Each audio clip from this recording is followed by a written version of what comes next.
Hai, apa kabar semuanya? Semoga kabar Anda baik-baik saja.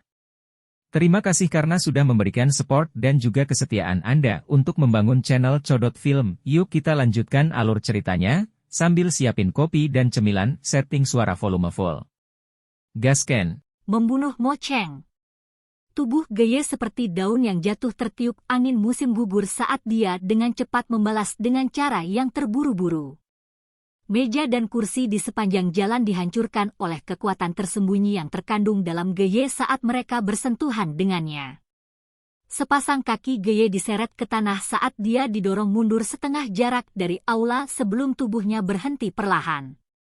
Wajahnya yang agak pucat ditutupi oleh ketidakpercayaan dan keterkejutan. Kamu, menyeka jejak darah dari sudut mulutnya, Geye menghembuskan napas berat beberapa kali. Hatinya seperti lautan badai. Wajah itu, kenapa terlihat sedikit familiar? Dalam benaknya, wajah lembut tuan muda klan Xiao dari 3 tahun lalu, yang pantang menyerah dan keras kepala, perlahan muncul dari dalam ingatannya. Ketika itu tumpang tindih dengan wajah yang baru saja dia lihat sekilas, ada sedikit kemiripan. Mustahil! Jantungnya tiba-tiba bergetar hebat saat dada Geye dengan cepat naik dan turun. Dia menghirup dalam-dalam beberapa suap udara dan sesaat kemudian, menggelengkan kepalanya. Aku pasti salah melihat. Bahkan jika pemuda itu telah meninggalkan reputasinya sebagai seorang yang cacat, jelas tidak mungkin baginya untuk mencapai tahap ini hanya dalam waktu 3 tahun yang singkat.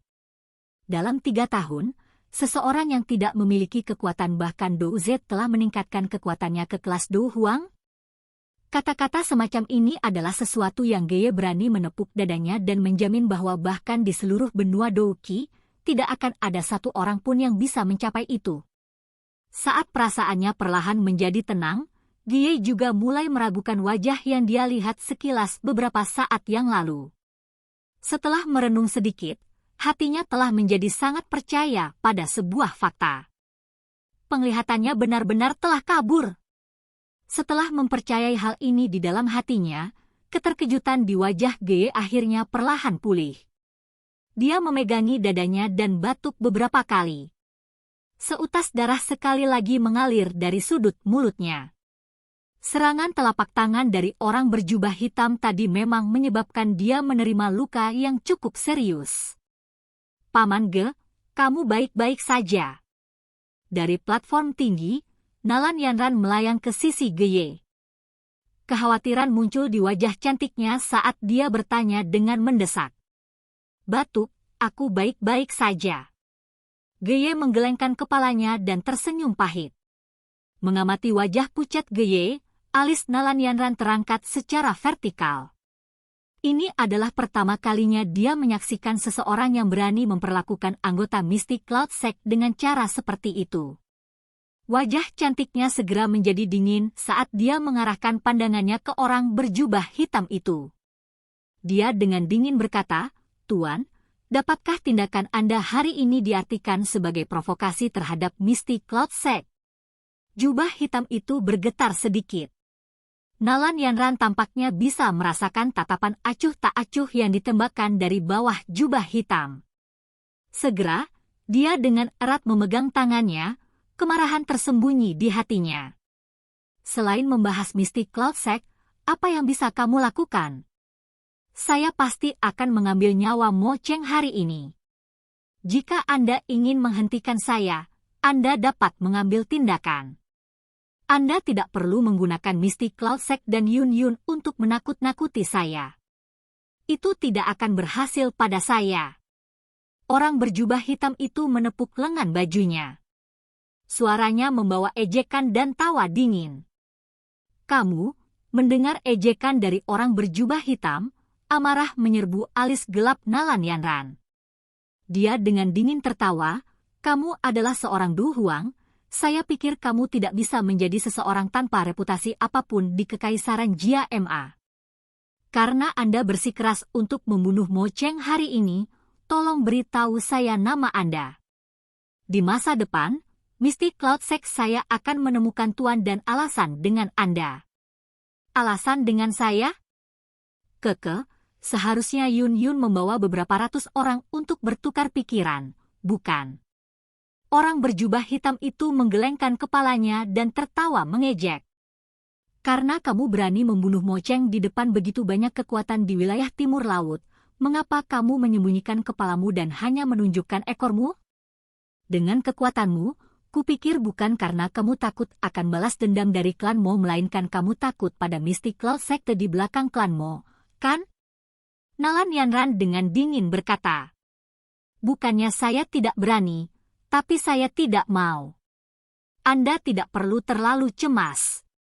Saya cepat atau lambat akan menuju ke Mystic Cloud Sect. Ketika saatnya tiba, Anda secara alami akan jelas tentang identitas saya. Orang berjubah hitam itu berkata dengan acuh tak acuh. Mendengar bahwa orang berjubah hitam memandang rendah Mystic Cloud Sector dengan cara seperti itu, Nalan Yanran menggigit gigi peraknya dengan lembut dan dengan kejam berkata, bagus. Karena Anda memiliki keberanian seperti ini, saya ingin melihat apakah Anda benar-benar memiliki keberanian untuk menyerang Mystic Cloud Sect. Kau sudah selesai. Jubah hitam itu sedikit bergetar. Orang di dalam sepertinya mengangkat bahu. Jika kamu telah mengatakan semua yang kamu inginkan, maka tolong berhenti membuat keributan. Saya akan menyerang. Jika Anda ingin memblokir saya, silakan lakukan. Namun, saya ingin mengingatkan Anda bahwa saya tidak akan menunjukkan belas kasihan karena identitas Anda. Jika Anda tidak ingin Mystic Cloud Sect kehilangan penggantinya, maka diam saja di samping. Mendengar ini, mulut kecil Nalan Yanran yang merah dan ramping ditekan rapat. Dadanya yang melimpah naik dan turun sedikit, menyapu sudut yang dipenuhi godaan. Meskipun hatinya sangat marah, dia tidak memiliki solusi yang mungkin. Di aula besar ini, tidak ada orang yang bisa bersaing dengan orang kuat misterius ini. Selain itu, pihak lain tampaknya tidak takut pada Mystic Cloud Sect.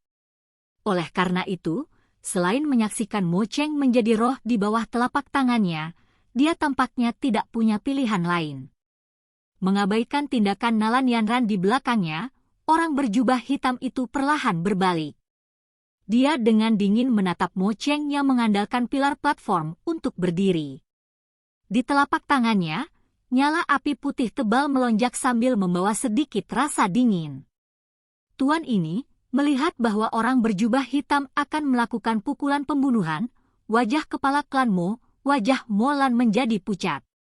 Meskipun dia ingin maju untuk menghentikannya, dia hanya bisa dengan paksa menekan dorongan ini setelah melihat nasib Geye dan Nalan Yanran beberapa waktu yang lalu.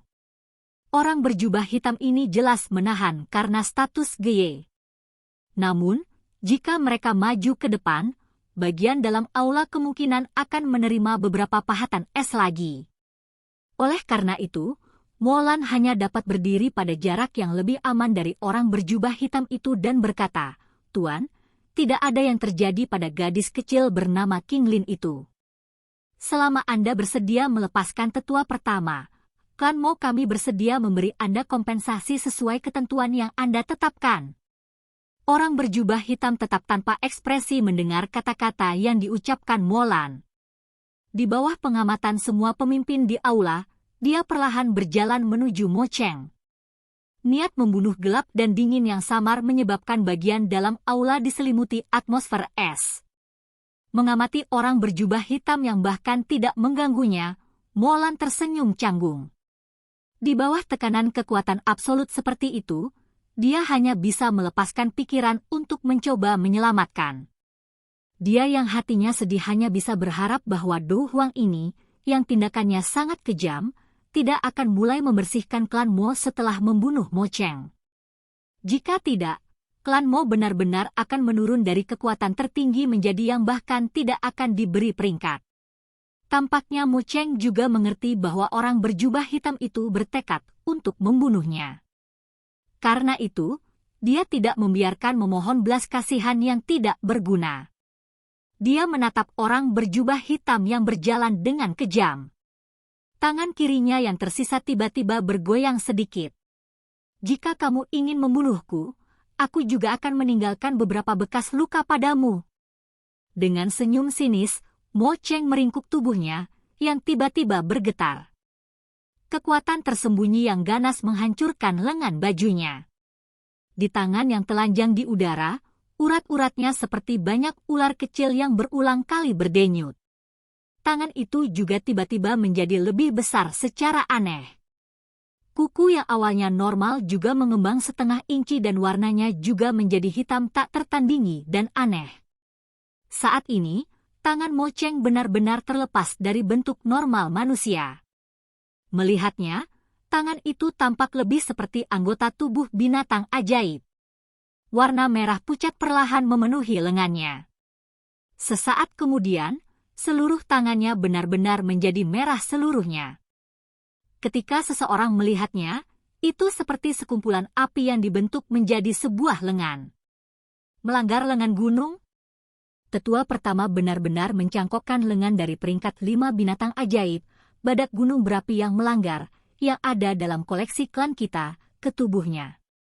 Mengamati Mo Cheng yang tangannya telah menjadi sangat luas, semua eselon atas klan Mo tidak bisa membantu tetapi berseru tanpa sadar.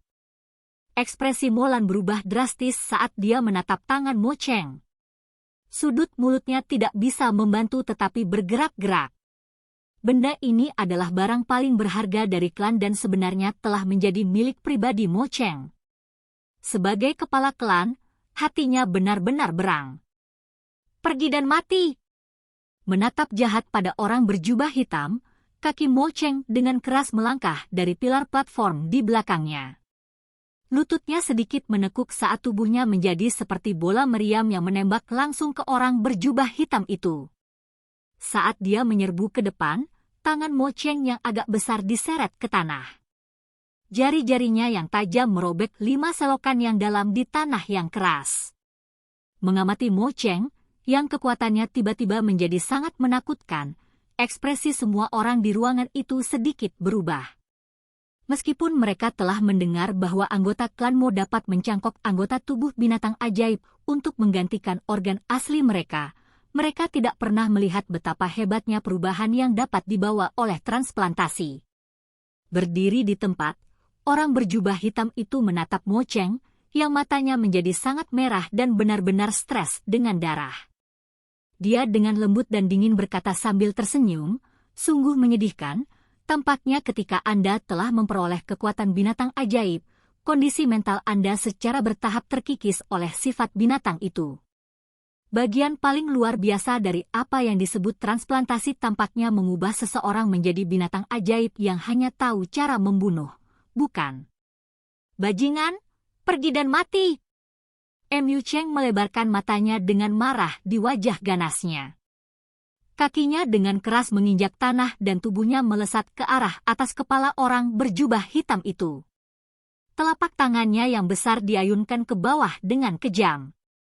Saat tangannya melambai, udara benar-benar hancur sampai menciptakan ledakan yang menusuk telinga dari kekuatan yang menakutkan ini. Di kaki orang berjubah hitam ini, tanah yang keras mulai retak sedikit demi sedikit di bawah tekanan kekuatan menakutkan di udara ini. Merasakan serangan kekerasan dari kekuatan di atas kepalanya, orang berjubah hitam itu perlahan mengangkat kepalanya.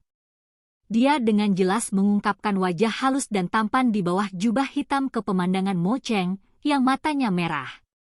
Meskipun pikirannya sudah memasuki keadaan liar saat ini, kejutan tak percaya yang sulit disembunyikan tanpa sadar muncul di mata merah Mo Cheng ketika dia melihat pemuda-muda yang jernih seperti wajah orang berjubah hitam.